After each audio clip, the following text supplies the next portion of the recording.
அணி அந்த whip shot அடிக்கிறான் அந்த ரிஸ்ட்ல. அண்ட் எல்வாலஜி எனக்கு கமெண்ட் ஒரு கேள்வி கேட்டான், சார் நான் பாத்துருக்கேன் சார் விவ்ரிச்சர்ட் ஷாட்ஸ் எல்லாம் பாத்துருக்கேன், விவ்ரிச்சர்ஸ் மாதிரி actually suddenly made a very good point. அந்த விவ்ரிச் ஷாட்ஸ் வந்து ஆஸ்திரேலியா அப்படி அடிப்பான் ஃபிளிக்ல, ஒரு ரிஸ்ட் அப்படி அடிப்பான், அதே மாதிரி ஆடுறான். எவ்வளவு ஷாட்ஸ் பாத்தியா, அது எப்படின்னா ஒயிட் லாங் ஆன்ல ஸ்கொயர் லேக் வரைக்கும் எவ்வளவு ஷாட்ஸ் அடிச்சிருக்கான் பாத்தீங்க டிவிஎஸ் அப்படின்றான். விவ்ரிச்சர்ஸ் ஒரு தான் முடியும் அந்த shot.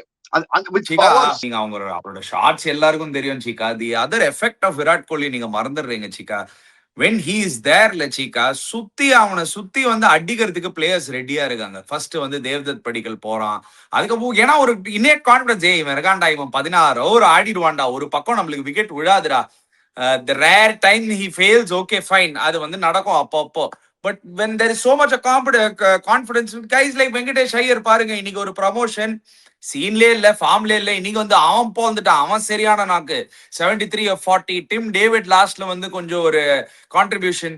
So all in all, the Virat Kohli effect is one guy staying at the crease. See, his strike rate is still not low, he's still striking at 150 plus.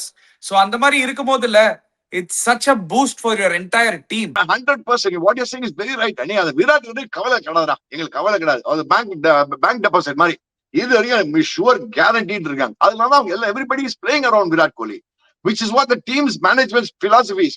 Play around Virat Kohli, all around Bhunesh Kumar and Hazelwood.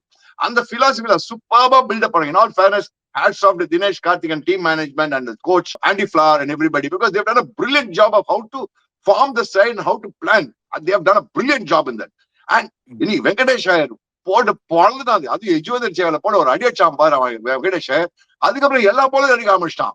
இந்த Venkatesh Iyer suddenly reminded me of the old Venkatesh Iyer when he made his debut. பாருங்க டேவியர்ஸ், majority of shots பாத்தீங்கன்னா straight தான் அடிச்சிருக்கான் இன்னைக்கு.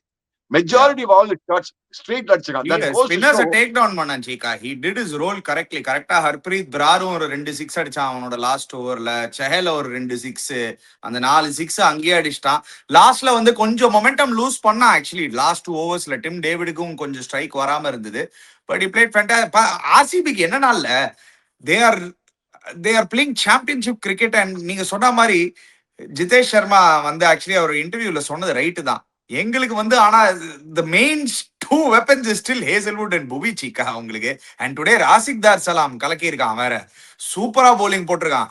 all these years actually நீங்க எடுத்து பாத்தீங்கன்னா இல்ல, கோலி of 2015 16 14 and Kohli of now, what is the difference in கேட்டீங்கன்னா ஒன்னும் ரொம்ப டிஃபரன்ஸ் தெரியலையேடா.